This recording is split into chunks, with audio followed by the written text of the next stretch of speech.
tarde, eu sou a Josi Cozempo e nós estamos começando mais um Sobre Isso, o seu programa de segunda a sexta, sempre às 14 horas aqui pela Rede Cinturão Verde Televisão. E hoje nós vamos falar sobre um tema muito importante, então eu já peço a você que convide seus amigos, seus familiares para acompanhar com a gente essa entrevista. Nós vamos falar sobre saúde. Todos nós, em algum momento da vida, precisamos de um medicamento. Um comprimido para aliviar uma dor, um antibiótico para combater uma infecção, um anti-inflamatório, um remédio para controlar a pressão, a diabetes ou o colesterol.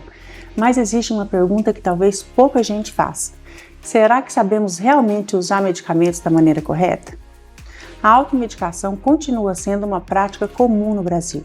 Remédios são indicados por familiares, vizinhos, amigos e cada vez mais pelas redes sociais.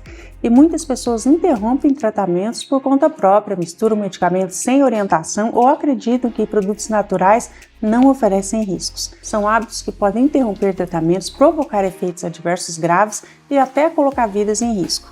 Por isso, hoje, o Sobre Isso propõe uma conversa de utilidade pública.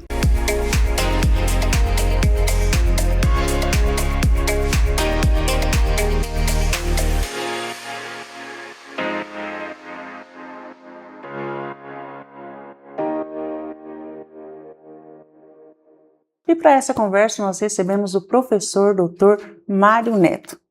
Muito bem-vindo, muito obrigado, doutor, por estar aqui com a gente. Obrigado, Rose, é um prazer falar para você e para a sua grande audiência. E você continue com a gente aqui, que essa entrevista será muito importante não só para você, mas para toda a sua família, seus amigos, seus familiares. O Dr. Mário Neto é graduado em Farmácia Bioquímica pela Universidade de São Paulo, a USP, mestre e doutor pela Faculdade de Medicina de Ribeirão Preto, da USP. Dr. Mário construiu sua carreira na docência, na pesquisa científica e na gestão de ensino superior.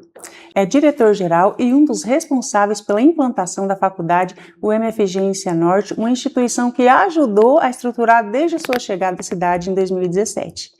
Também é editor-chefe da Master Editora, voltada à publicação de periódicos científicos, e recentemente concluiu seu mandato como presidente da Associação Comercial e Industrial de Cianorte, a ASIC, encerrando um biênio marcado por iniciativas reconhecidas pela comunidade empresarial e pelo fortalecimento do associativismo local. Hoje, porém, ele participa do programa principalmente como professor, pesquisador e farmacêutico para nos ajudar a entender um tema que faz parte da rotina de milhões de brasileiros, o uso correto dos medicamentos. Mas antes da gente se aprofundar um pouquinho mais nessa questão da saúde, da gente abusar aqui do doutor com relação a isso, eu gostaria de perguntar, o senhor encerrou agora, esse ciclo como presidente da ASIC, e como foi esse período que foi tão benéfico para toda a sociedade, principalmente para os empresários da cidade? Olha, Josi, foi uma alegria estar à frente da ASIC durante esses 2 anos. Foram 2 anos de muita atividade, trabalhos bastante consistentes, mas como tudo que tem começo também tem fim, Então, é com muita alegria também que eu deixo a gestão, sabendo que a associação continua em ótimas mãos por todos aqueles que nos sucedem aí na gestão e tendo deixado um legado de boas ações que serão continuadas em prol aí do nosso empresariado, desenvolvendo, trazendo mais recursos, trazendo mais desenvolvimento, articulando o desenvolvimento empresarial de Cianorte. Eu até gostaria de perguntar sobre isso, O legado ficou, o trabalho continua, mas houve algum projeto em especial que foi criado e que vai ter uma continuidade? Olha, 2 instâncias importantes criadas na ASIC foram o ASIC Hub, tem a ver com a tecnologia e a inovação, Ele era então presidido pelo William Pelissari, que agora é o atual presidente executivo da associação, mas que com certeza não vai deixar o ASIC Hub morrer, até por ser área afim a que ele atua. E também o Instituto ASIC, para desenvolvimento da arte e da cultura no nosso município, que aproximou os artistas locais dos editais que trazem um dinheiro novo para a cidade quando se trata de ações relacionadas à cultura e às artes. Então, são 2 instâncias muito importantes, o ASIC Hub, com um belíssimo trabalho também deixado aí pela nossa vice-presidente Nívia Morelli. Foram duas grandes ações, Ficaram algumas sementes que começam a germinar, mas que darão frutos mais adiante, como o projeto ASIC tem, né, encabeçado pelo vice-presidente Marcos Tosi, que continua na gestão. Enfim, então, saber que a ASIC continua em ótimas mãos, com pessoas capazes, né, pessoas que vão de fato contribuir com a cidade, com a região, é uma alegria muito grande, uma tranquilidade também, né, para a gente ter aquela sensação de dever cumprido. Então ainda vem muita coisa boa por aí. Ah, vem, espero que venha. Eu desejo que, na verdade, eles possam fazer melhor ainda, porque quem ganha é a cidade, quem ganha é a região. E quem lidera com amor, com responsabilidade, sempre deixa isso, né? Olha, eu fiz o meu melhor e espero que os meus sucessores me superem para que a sociedade ganhe como um todo, né? É isso mesmo. A minha atuação como presidente se encerra, mas eu continuo, né, apoiando os empresários, os empreendedores, de uma outra maneira, né, com apoio na gestão, com apoio para soluções empresariais, onde a gente pode, então, mais de perto acompanhar situações que requeram alguma das nossas expertises para contribuir que esse empresário tenha uma margem de erro cada vez menor e, portanto, um acerto cada vez maior, que resulta lá depois, né, em bons resultados para a empresa, saúde financeira, desenvolvimento para a cidade e para a região novamente. Doutor Mário, é muito importante isso que o senhor falou aqui, né, com relação à SIC. Inclusive, eu quero convidar você que está aí nos acompanhando em casa, porque o doutor Mário já esteve aqui com a gente, nos deu uma entrevista, falou de uma forma mais ampla sobre tudo isso, e essa entrevista é disponível no nosso canal no YouTube, programa sobre isso, então acompanhe que vale muito a pena, a entrevista está linda, né? O professor William, que o senhor mencionou aqui, também esteve aqui. Então, acrescentando muito aqui a nossa sociedade, essa entrevista também está disponível no nosso canal no YouTube, programa sobre isso, vale muito a pena você acompanhar. E outra pessoa que foi mencionada, que esteve aqui, inclusive falando desse projeto, né, o Cianorte tem, foi o Marcos Tosi, que ele, né, recebemos ele aqui. Exato. E ele falou sobre isso, inclusive da parceria, né, como vocês trouxeram isso, enfim.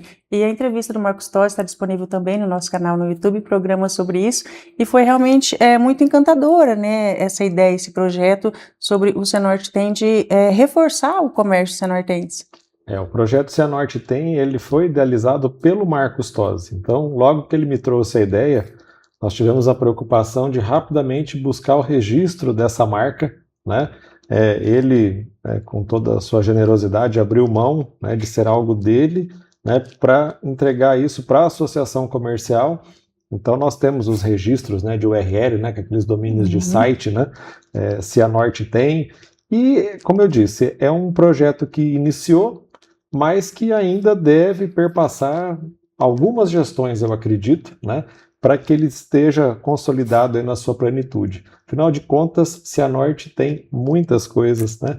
Tem saúde, tem educação, tem arte, tem cultura, tem um comércio forte, tem uma indústria maravilhosa, enfim, Cianorte tem, acima de tudo, pessoas que fazem a diferença no nosso Paraná e na nossa região. Eu vou até brincar aqui, que ele falou, Cianorte tem tudo, inclusive Cianorte tem você. Então o Cianorte tem ótimo professor, pesquisador, doutor farmacêutico, né? E é isso que sobre isso que nós vamos falar agora. E tem você, uma ótima entrevistadora, olha só, ótima jornalista. Tem ótima apresentadora. É sobre isso, né? Cianorte tem tudo. O professor, praticamente toda a família mantém uma pequena farmácia em casa. Isso é um sinal de cuidado ou pode representar um risco? Então, botar aqui o chapéu do farmacêutico agora, né? Isso. E dizer assim, olha, é muito comum, faz parte da cultura brasileira ter a sua farmacinha em casa, né? Ai, Deus, já tô até com medo dessa resposta, gente. Pois é. Então, a resposta ela pode ser sim e não, né? Porque pessoas que têm alguma doença crônica, ela precisa ter à mão o medicamento que representa ali a estabilização de um quadro agudo, né? Como, por exemplo, alguém que tem o diabetes, ele precisa ter a insulina, se bem que a insulina fica guardadinha na geladeira, né? Precisa ter o uso contínuo de medicamentos para o colesterol, como você citou. Então, aqueles medicamentos de uso crônico, eles são importantes que você tenha em local seguro. Agora, outros medicamentos que representam resíduo de tratamentos já finalizados, esses não são uma boa alternativa a manter em casa. Acabou o tratamento, descarta. Anti-inflamatórios, antibióticos, entre outros Xarope medicamentos. de tosse. Xarope de tosse, até porque o próprio xarope pode acumular bactérias, porque ele tem açúcar, né? Ele pode ser contaminado ali por fungo, bactéria, e depois ser fonte de outra contaminação. Para quem tem enxaqueca, pode ter um comprimidinho em casa ou não? Pode, um analgésico desses marronzinhos, né, que é a associação de alguns analgésicos ali, e você ter à mão, sim, porque ninguém precisa ficar com dor, principalmente às vezes fora de hora, né, mas é importante que, sobretudo, o medicamento fique guardado em local seguro, onde principalmente crianças não tenham acesso, né, e hoje também é importante dizer assim, ó, que os pets também não têm acesso. Né? Porque às vezes pela curiosidade, né, o bichinho vai ali e começa a mexer como se fosse um brinquedo. E essa pergunta não estava no nosso script aqui, mas eu já ouvi casos de pessoas que dão o medicamento humano para pet. Alguns medicamentos humanos podem ser usados para pet, mas nem todos. Por exemplo, um AS, né, que é um ácido acetil salicílico, ele é o AS também. Tem um nome popular que ele já transcende até a marca comercial, que é o Melhoral Infantil, né? Você não pode dar ele para o gato, por exemplo. Se você der um AS, que é para criança, é quase que inocente o medicamento, né? Mas se você der ele para o gatinho, você mata o gato. Ele intoxica, né? Porque ele forma um composto tóxico no fígado e o gatinho morre. Nossa, olha o perigo, né? Você que está aí nos acompanhando, que tem seu petzinho em casa, muito cuidado com isso, porque às vezes a pessoa fica preocupada, né? É verdade. Eu conheço vários casos assim, por isso que eu quis trazer isso para a família que está ali nos acompanhando, já tira essa dúvida também. Exato, anti-inflamatórios, né? Tem uma série de medicamentos que até tem uma intercambiabilidade, mas a dose também ela é muito diferente, né? Da criança ou do adulto para o pet. Então, usar um medicamento humano em um pet é um risco considerável. O indicado é procurar um médico veterinário. Exatamente. Né? Doutor, e quando nós falamos no uso racional de medicamentos, do que exatamente nós estamos falando? O uso racional de medicamentos é o uso sob indicação. Então, a gente, né, na época que eu dava aula, eu dizia assim, olha, você pode usar um medicamento por via oral, por via endovenosa, né, pode usar medicamento por diversas vias, mas nunca por via das dúvidas.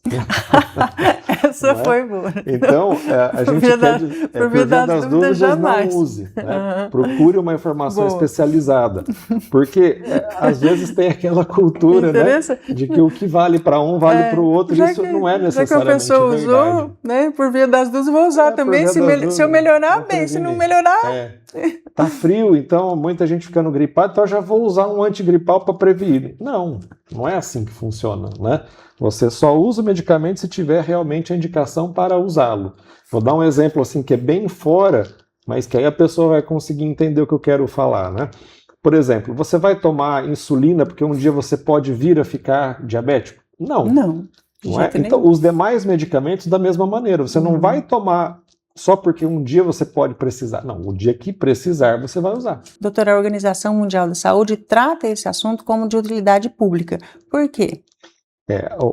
Veja bem, o uso de medicamentos sob indicação ou aquele uso voluntário que a gente chama de automedicação, ele não está isento de um efeito colateral ou um efeito adverso.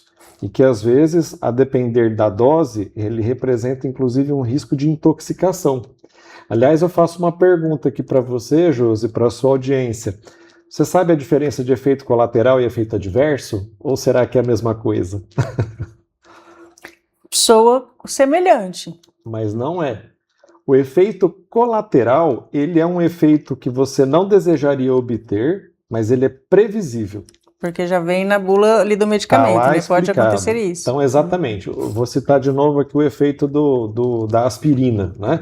Você pode tomar para uma dor de cabeça, alguma dor muscular ali, foi lá jogar um futebol, um vôlei, enfim, ficou com uma dorzinha muscular, uma aspirina para aliviar. Ótimo. Mas toda vez que você tomar aspirina, você vai ter um efeito antiagregante plaquetário. Nossa, o que é isso, né? Em poucas palavras, o sangue afina. E isso já é previsível. Então, esse sangue fino, ele pode representar um risco adicional de sangramento. Então imagina uma mulher com dor de cabeça que tomou uma aspirina e ela está no período menstrual. Ela tem uma tendência a ter um fluxo menstrual maior. Né? Então esse é um efeito colateral, porque é previsível que aconteça.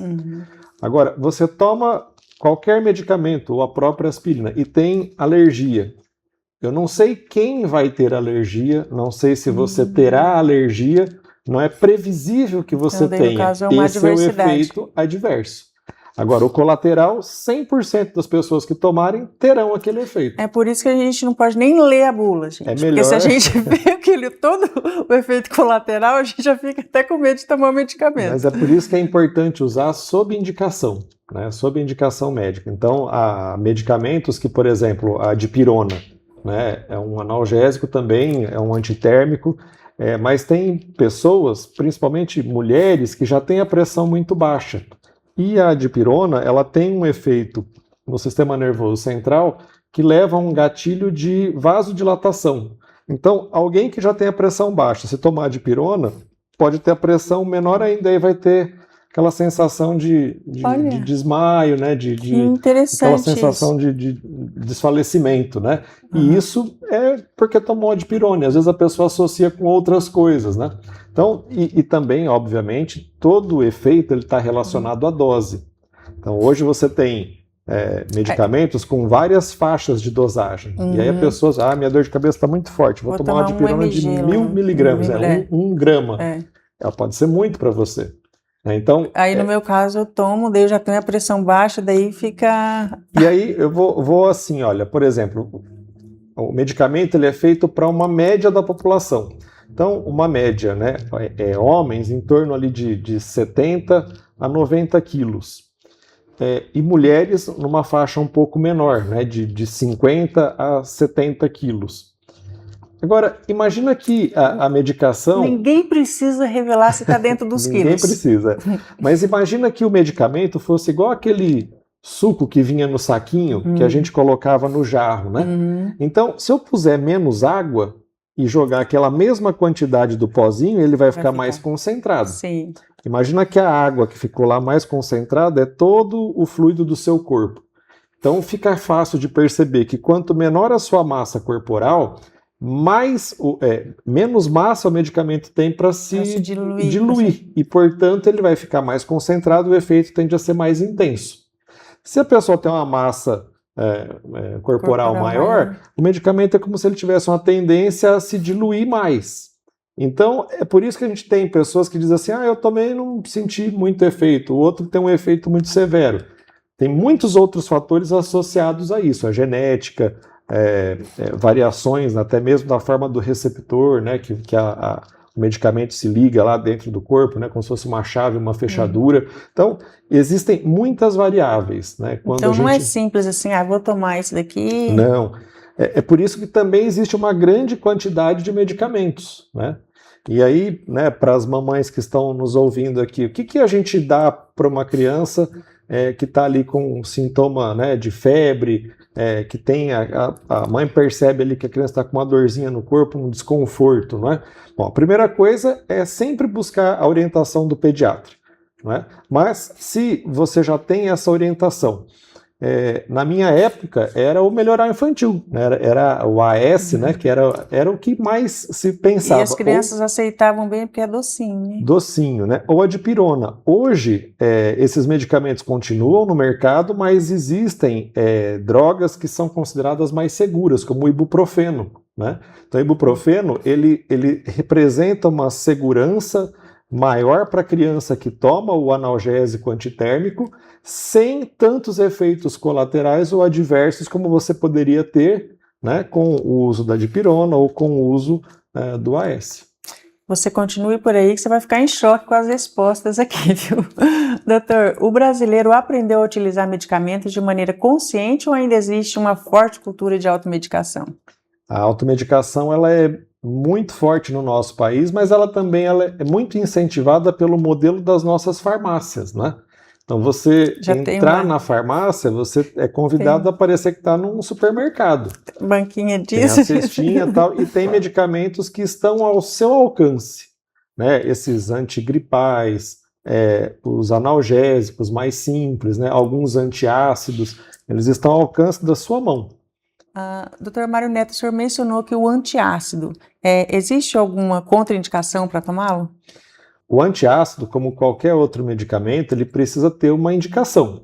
Então, quando você tem lá uma indisposição, né, tem uma azia, uma sensação de queimação, um antiácido, esses pozinho que dilui na água, ele fica efervescente e você usa. Bom, um uso ocasional é aceitável, mas se você precisar sempre recorrer a esse tipo de medicamento, a pergunta é: por que eu estou tendo azia? Com tanta recorrência. Com recorrência. Será que eu tenho uma hérnia de hiato, né, que é aquela incompetência da válvula? Incompetência é uma palavra forte, né, mas é porque ela não é mais competente para fazer esse processo de fechamento aqui. E aí, se você se deitar, o corpo ficar mais inclinado, o líquido, né, estomacal, ele tende a voltar e a queimar o esôfago.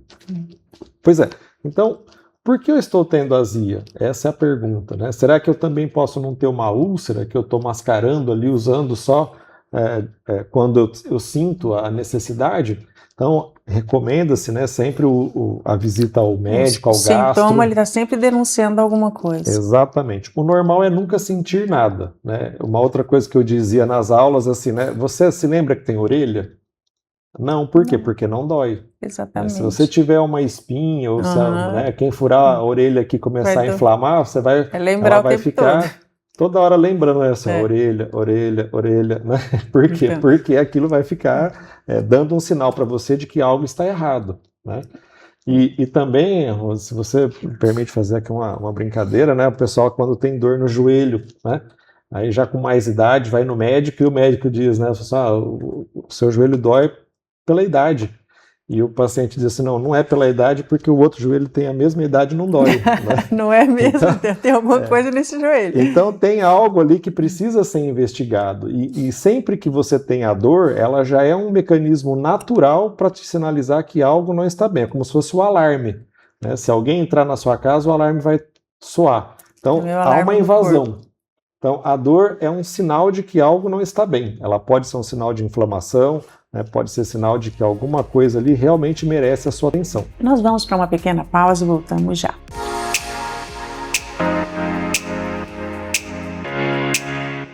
A Associação AIOU nasceu em 2021 com o intuito de levar a essência do Evangelho a adultos e crianças, através da distribuição de bíblias, camisetas, projetos infantis e apoio ao evangelismo, de modo que o evangelho seja propagado a todos em sua essência, sem distinção ou viés religioso. Você também sonha com um espaço totalmente renovado, aconchegante e com a sua cara? Com móveis de qualidade e design moderno, que te proporcionam conforto e qualidade de vida? A Móveis Corsini tem uma estrutura pronta para te proporcionar tudo isso. Aqui nós estamos em um ambiente totalmente realizado pela Móveis Corsini. Corsini Móveis Planejados. Realizar seu sonho é o nosso compromisso. Eu sou a Josi, apresentadora aqui do Sobre Isso pela Rede Cinturão Verde Televisão, e você nos acompanhou aqui na semana anterior com esse quadro que estreou aqui no Sobre Isso em parceria com a Cortez Assessoria. O nosso parceiro é o Marcos Arli Cortez, contador, administrador, professor universitário e empresário. Nascido aqui em Cianorte, Marcos começou a trabalhar ainda na adolescência e construiu 25 anos de carreira na Companhia Melhoramentos do Paraná. Leciona na Unipar há 10 anos e é proprietário da Cortez Assessoria Empresarial e Contábil. E para você que não conhece, a Cortez Assessoria é uma empresa local de Cianorte, atende clientes de todos os portes, MEI, pequenas, médias e grandes empresas. Atua há mais de 15 anos, inclusive atendendo clientes em todo o Brasil. Integra o NEC, o Núcleo de Escritórios de Contabilidade. O empresário Marcos Cortez, inclusive, é o atual presidente do núcleo. A empresa contribui diretamente para que Cianorte continue pujante e organizada economicamente. Marcos, bem-vindo novamente aqui aos estúdios da Rede Cinturão Verde para mais um quadro, aliás, esse quadro que tem dado muito o que falar. Muito obrigado por estar aqui e bem-vindo. Mais uma vez, obrigado pelo convite. É sempre um prazer estar aqui falando com vocês, falando com o público da Cinturão Verde. E realmente é um prazer. e trazer um quadro que é tão relevante, não só para nossa cidade, mas para todo o país, né, Marcos? Assim como os clientes que você atende no Paraná e fora do Paraná. Isso, hoje a Cortez Assessoria atende clientes, né, não só de Cianorte, mas de toda a região. Nós temos clientes no Mato Grosso do Sul, São Paulo, Santa Catarina, Rio Grande do Sul. Então hoje a Cortez Assessoria, né, com a questão hoje, né, em digital, a gente consegue possibilita a gente atender clientes de vários estados, de várias cidades, né, não só realmente local. Antigamente o contador ele era muito local, muito restrito, e hoje com a informatização, né, com a tecnologia, a gente consegue atender clientes de inúmeros estados. Isso é muito importante porque a Rede Cinturão Verde está aqui em todo o noroeste do Paraná, e você que nos acompanha aí pode ter acesso também à Cortez Assessoria, que você será atendido. Ô Marcos, como contador e consultor de pequenas e grandes empresas, qual é o erro mais comum que você percebe quando o empresário não tem uma assessoria estratégica?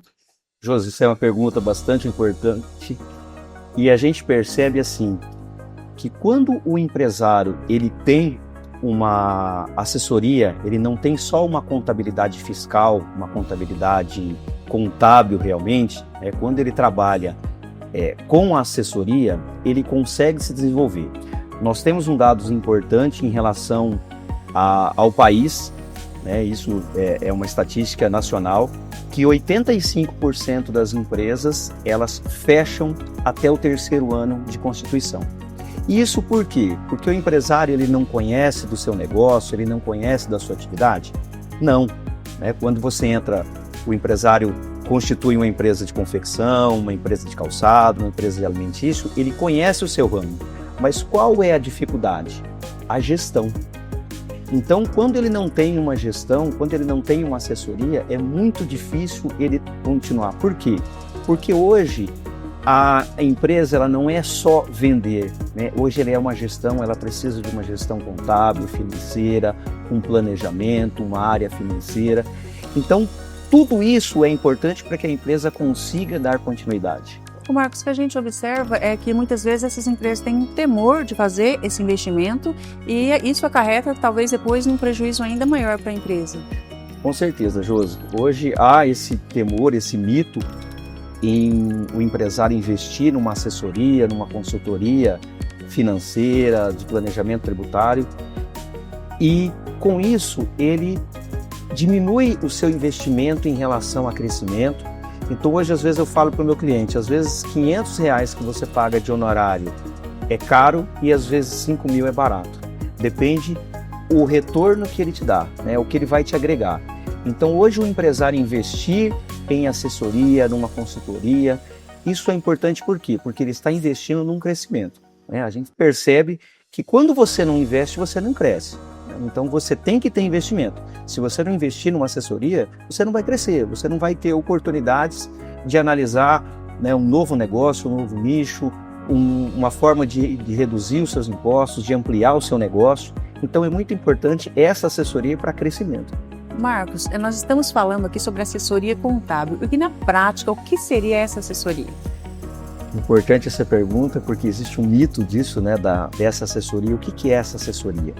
Essa assessoria, ela vai ajudar o empresário, por exemplo, identificar o seu markup, identificar a sua margem de lucro, identificar quais são as despesas relativas à empresa, qual é a lucratividade, se está tendo lucro naquele negócio, se não está tendo lucro, se está o dinheiro da empresa, né? Há um mito do empresário, olha, eu estou tendo lucro, eu estou vendendo e onde está o meu dinheiro? Né? Então, duas informações muito importantes na contabilidade para o empresário é uma demonstração de resultado, né? Onde vai mostrar para ele se ele está tendo lucro, se ele está tendo um resultado satisfatório, se o seu negócio é lucrativo. E uma outra informação é em relação ao fluxo de caixa, porque às vezes a empresa está tendo um resultado, ela está tendo uma lucratividade, mas cadê o dinheiro? De repente ele investiu num imóvel, ele investiu nas instalações, ele investiu em veículo, ele investiu em estoque, e às vezes ele não está vendo o dinheiro, mas esse dinheiro está investido, está associado a alguma atividade da empresa. Então essa assessoria vai demonstrar tudo isso para que o empresário, porque a informação, a assessoria, ela é importante, a informação para a tomada de decisão. né? Se o empresário tem essa informação, se ele tem esses dados, mas ele não toma decisão, isso se torna uma informação inútil, né? Então, eu preciso dessa informação, o empresário precisa desses dados para que ele consiga tomar decisão de uma melhor forma para a sua empresa. Ô Marcos, nós falamos aqui no início do quadro sobre erros que os empresários cometem e ocorre também a questão de misturar a finança pessoal e empresarial. Isso é muito comum ocorrer entre o empresário e a empresa, né? Isso não é só uma questão gerencial, uma questão, né, financeira, é uma questão também jurídica, né? Porque quando nós misturamos a pessoa física com a pessoa jurídica, nós temos uma consideração de descaracterização da personalidade jurídica. O que seria isso? Quando você, numa empresa, você lá no financeiro da empresa, você paga escola particular do seu filho, mercado, farmácia, você está misturando a sua finança pessoal com a da empresa. E isso juridicamente, né, o fisco, os credores, eles podem descaracterizar a personalidade jurídica. Ou seja, olha, uma dívida da empresa eu vou cobrar também a pessoa física. Por quê? Porque se misturou essas informações, né? Ou seja, eu paguei uma despesa pessoal com o dinheiro da empresa e vice-versa. Então isso é muito comum acontecer, isso a gente vê 90% das empresas fazendo isso, e é um problema de gestão, né? Então a assessoria, a Cortez Assessoria consegue auxiliar isso. Não é uma tarefa fácil, a gente sabe o empresário, o dia a dia, a correria, né, toda a vivência que ele tem, mas nós conseguimos auxiliar, né, o empresário nessa distinção em relação à pessoa física, em relação à personalidade jurídica. Hoje nós aprendemos muito aqui com o Marcos Cortez, da Cortez Assessoria Contábil. Esperamos vocês na próxima semana aqui para o próximo quadro, aqui no Sobre Isso.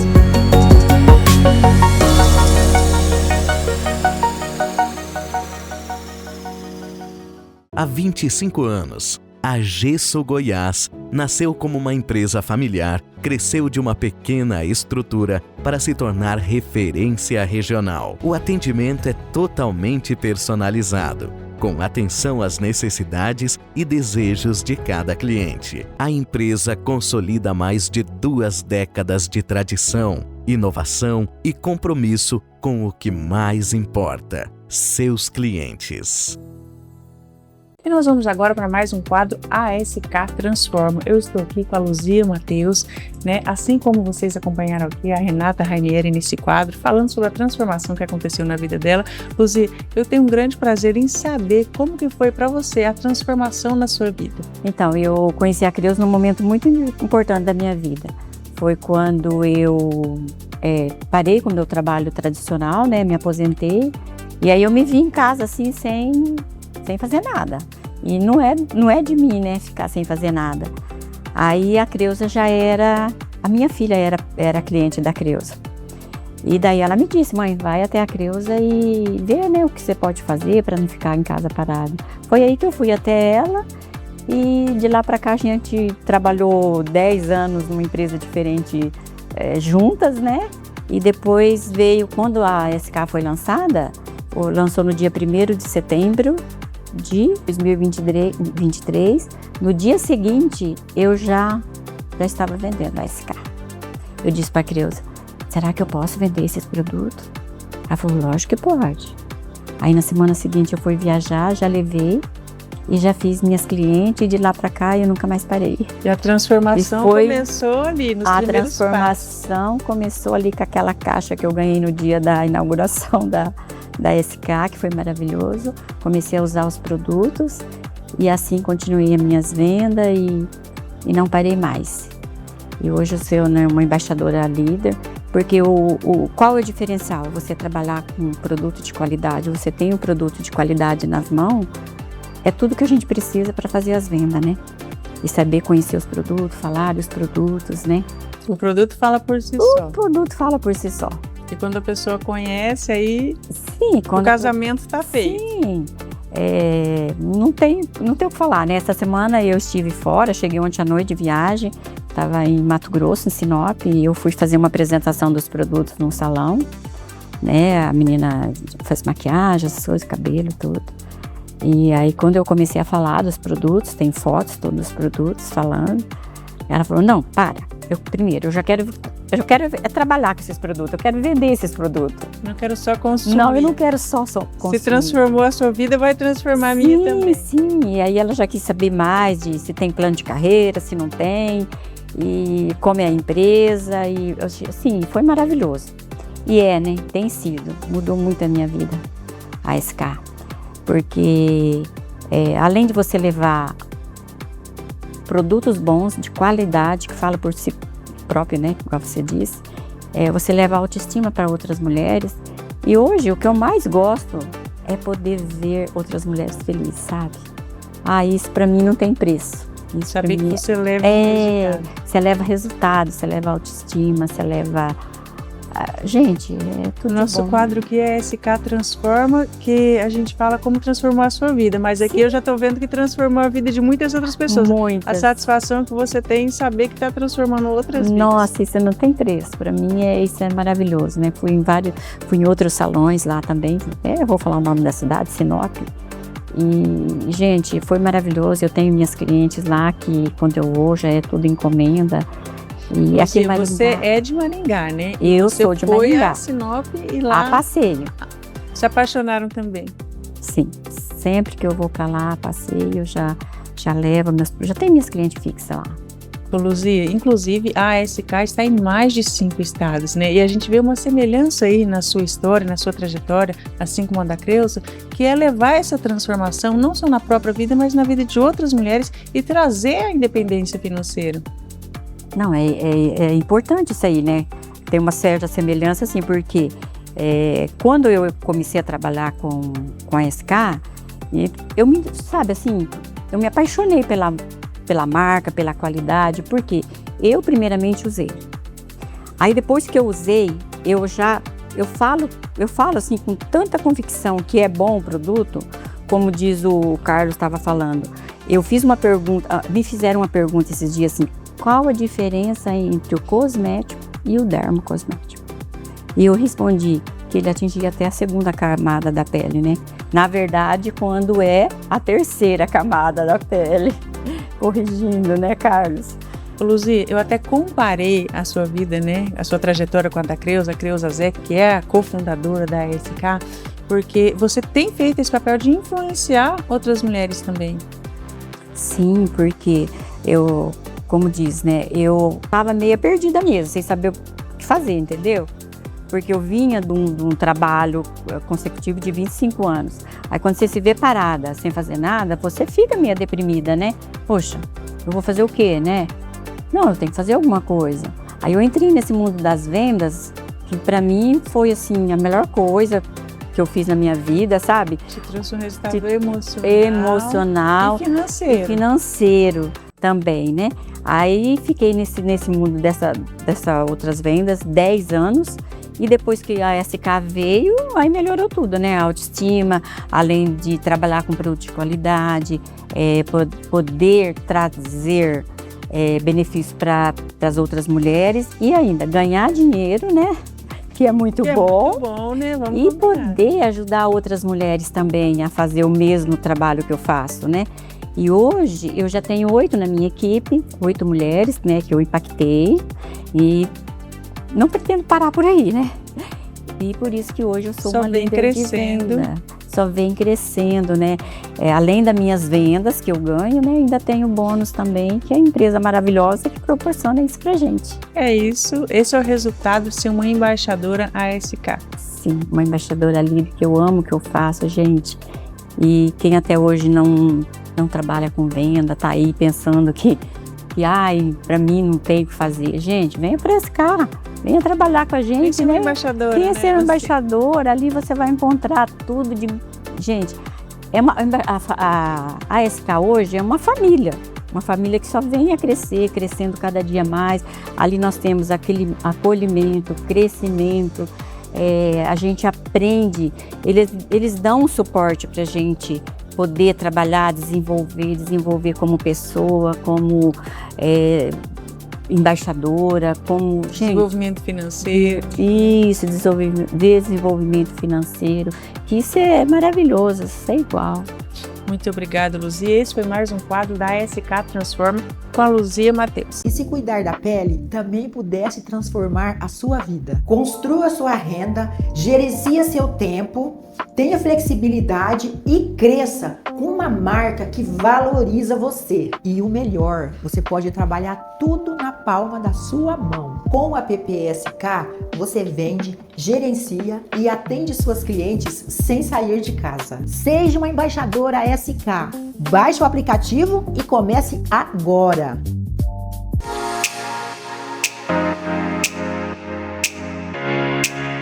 Eu estou de volta aqui com o Dr. Mário Neto, professor, doutor, farmacêutico, editor-chefe da Master Editora, ex-presidente da ASIC, diretor da UMFG. Enfim, vamos continuar aqui com essa conversa. Nós estamos tendo uma aula sobre saúde. Dr. Mário, tem uma pergunta que é muito interessante, até para quem nos acompanha aqui, né, que tem o seu chazinho em casa. Inclusive, a minha mãe está sempre tomando um chazinho, tem 84 anos já, mas os produtos naturais fitoterápicos, os chás, eles podem interferir na ação dos medicamentos ou é tranquilo para tomar?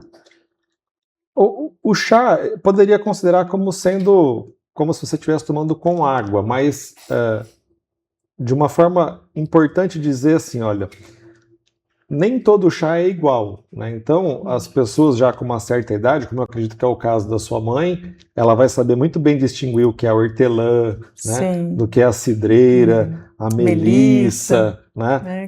A erva doce, a camomila e tal. Mas, né? Nem todas as pessoas têm esse conhecimento. E quando a gente fala de fitoterápico, que pode virar o chá, o que acontece de forma muito comum é que as pessoas se confundem com a plantinha e aí toma o chá da planta errada. Isso também pode ser tóxico, né? Pode ter problema sério. Mas esse chazinho assim, tipo cidreira, melissa, esse chazinho que normalmente a gente tem em casa é tranquilo? É tranquilo, mas também tem uma variável importante, né?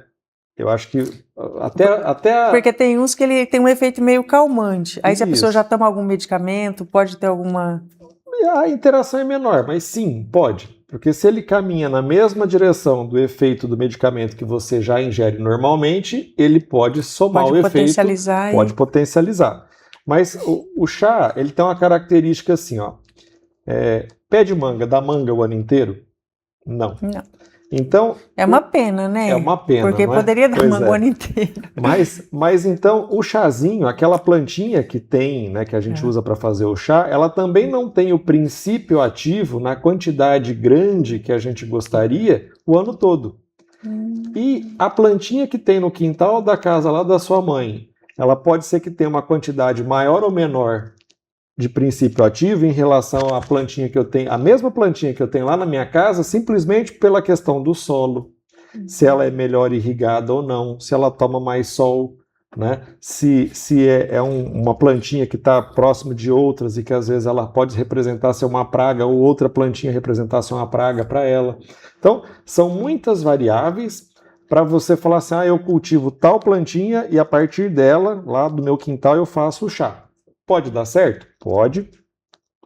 Acho que a maior parte das vezes vai dar certo, mas ela não tem uma quantidade padronizada, né? Então, quando a gente pensa num medicamento fitoterápico comprado na farmácia, na drogaria, esse medicamento que veio a partir do fitoterápico, ele foi plantado em condições padronizadas. Então, ele tinha a mesma quantidade de água, de luz, daquele período do ano que a planta tem a sua maior concentração do princípio ativo. É diferente daquele pezinho de cidreira que às vezes a gente planta no quintal do vizinho, né? Quando não tem espaço em casa. Por mais que seja a mesma plantinha, às vezes a quantidade do princípio ativo pode ser diferente. Então, em linhas gerais, assim, o princípio ativo do que eu compro na farmácia, será que ele está maior do que eu tenho em casa? Dependendo da época do ano, sim. Mas como saber? Não é? Não tem como saber só olhando para a plantinha. Então, de novo, né, a forma segura é usar com indicação e pegar sempre um medicamento padronizado até para evitar a confusão entre uma plantinha e a outra, porque nós somos num país tropical, O que mais tem é plantinha com folhinhas iguais, né, parecidas, o cheirinho e tal, e às vezes a confusão acontece. Aí está o perigo, né? É isso. Doutor Mário, a gente também não pode deixar de falar sobre as redes sociais, a internet, a desinformação, porque nós nunca tivemos tanto acesso à informação sobre saúde e, paradoxalmente, nunca vimos tanta desinformação ao mesmo tempo, né? Como o senhor analisa esse cenário? Então, a internet, ela poderia muito bem cumprir o seu papel, né? Então a gente vê assim, o problema não é a ferramenta, né? É o uso que se faz dela, né? É sempre assim, né? Não é o carro, é como se dirige. É como o carro, exatamente. Então em aula eu dizia assim, ó, uma faca é só uma faca. Ela pode ser usada para fazer mal para uma pessoa ou para processar o alimento que vai manter você vivo. Mas a bondade ou a ruindade não está na faca, está no uso que você faz dela. Então, a internet como ferramenta é uma ferramenta maravilhosa, né, que aproxima distâncias, né? Você pode fazer uma videoconferência com alguém que está lá do outro lado, aliviar a saudade, ou ter uma informação rápida, mas você precisa saber o que perguntar. E daquilo que tiver como resposta, também precisa ter conhecimento para compreender se aquela resposta faz sentido, se não faz sentido, se ela é completa, se ela está te enxergando só com uma parte, não é? Então, eu não posso perguntar qual medicamento é bom para dor de cabeça. Tá, mas eu não tenho só a cabeça. Eu tenho o restante do meu corpo que às vezes pode estar doente de alguma maneira, não é? E ali é só o reflexo de algo que está acontecendo. E a internet, os algoritmos vão devolver como informação aquilo que é mais pesquisado ou aquilo que tem lá um patrocínio por trás para dar como uma resposta em primeira mão.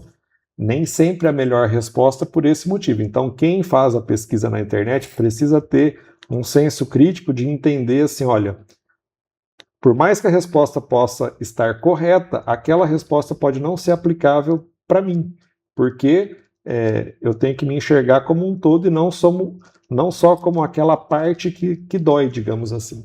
Doutor, além de farmacêutico, pesquisador, professor, né, o senhor também é editor-chefe da Master Editora. E como editor de periódicos científicos, o senhor acompanha de perto a produção do conhecimento. O que diferencia uma evidência científica séria de uma opinião publicada nas redes sociais? Olha, Rose, assim, a opinião, ela pode ou não estar certa, não é?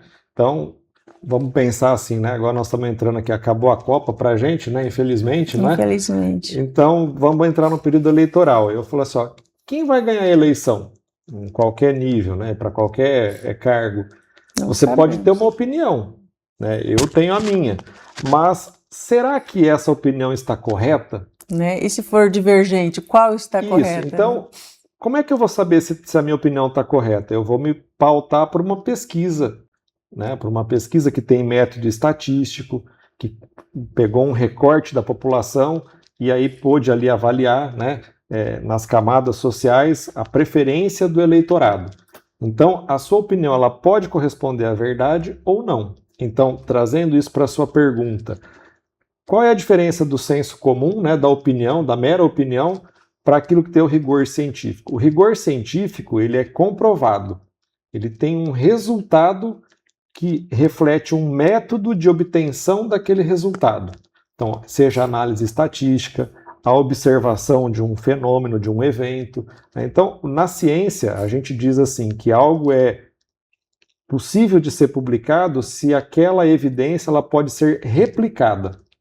Então, se eu tenho um achado científico e eu conseguir, usando as mesmas condições, chegar naquele mesmo resultado, então aquilo é ciência. Se eu tenho um resultado e tento reproduzir as mesmas condições e aquilo não se reproduz de jeito nenhum, então eu posso dizer para você que aquilo foi um acaso, né? Foi só uma opinião, né? Porque você observou, mas aquilo não necessariamente se traduz. E como que nós, enquanto cidadão, a gente pode identificar informações confiáveis sobre os medicamentos?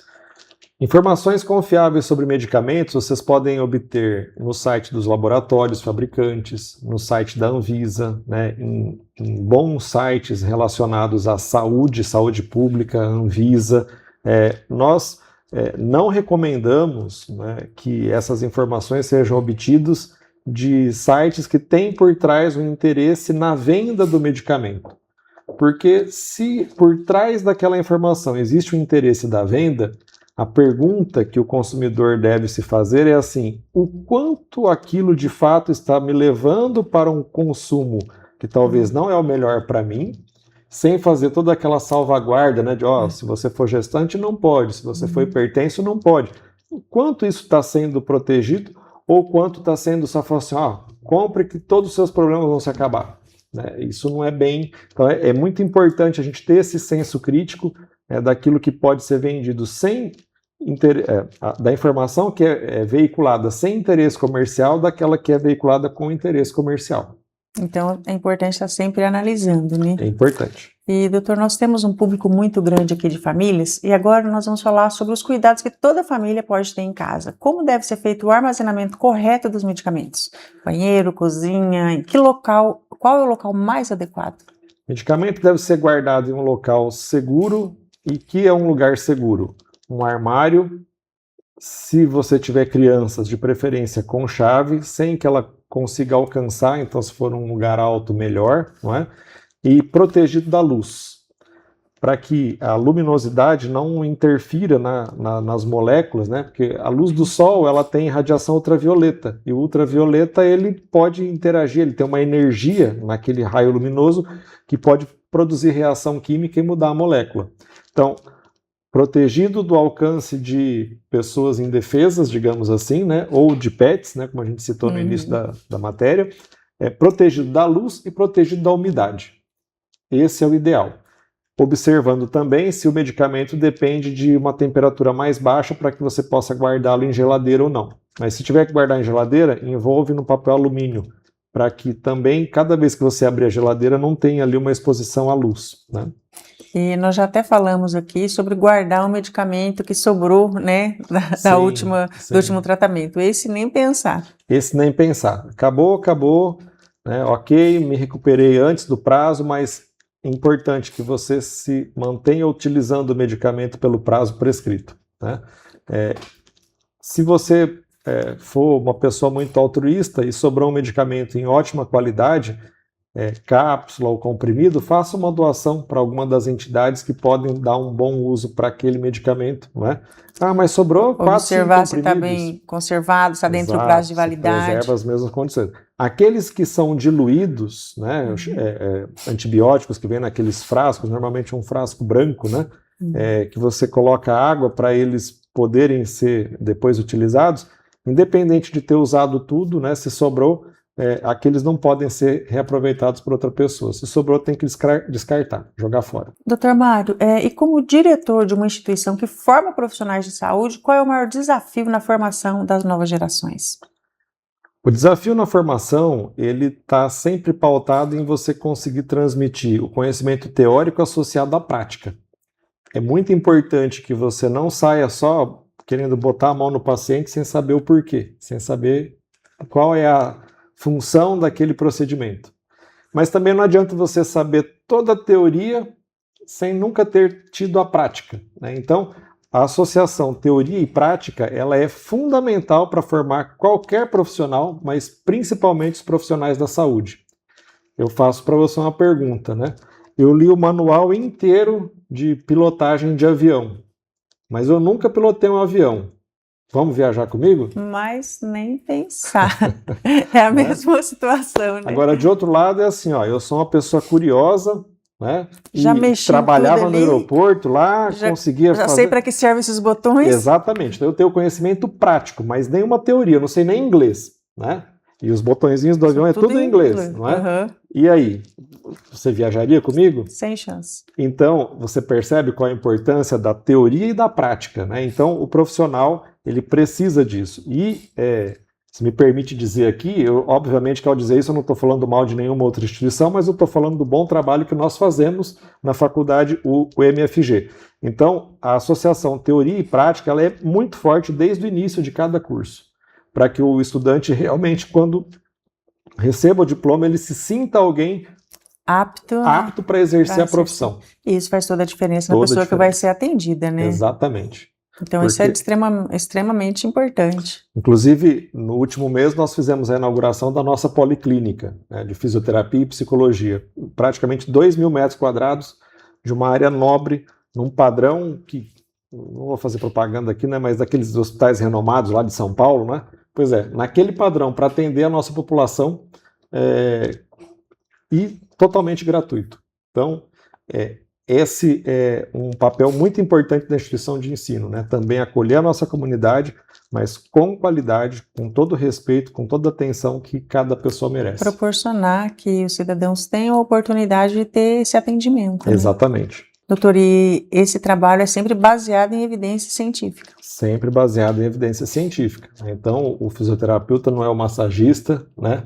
O psicólogo não é o conselheiro, né? Não é aquela pessoa que só tem um ouvido ativo, mas é alguém que consegue, de fato, poder, com base na ciência, com tudo que já foi desenvolvido nessas profissões, dar o melhor encaminhamento, o melhor atendimento para a sua necessidade, para a necessidade de cada pessoa que procura, né, pelos nossos serviços na policlínica. É sobre isso, fazer a diferença na vida das pessoas. Né? É sobre isso, fazer a diferença para as pessoas.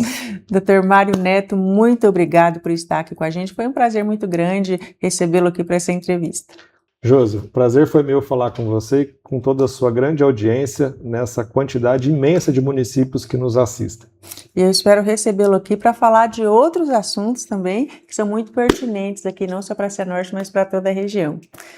Eu recebi aqui o professor Mário, nós agradecemos pela presença, por compartilhar conosco o seu conhecimento, e hoje nós mostramos que o uso correto dos medicamentos vai muito além de tratar doenças. É uma questão de prevenção, segurança e informação de qualidade. Que essa conversa incentive mais pessoas a buscar orientação profissional e a fazer escolhas conscientes quando o assunto é saúde. Até o próximo Sobre Isso, o que você aprendeu hoje caminha com você, e o Paraná começa aqui na Rede Cinturão Verde de Televisão.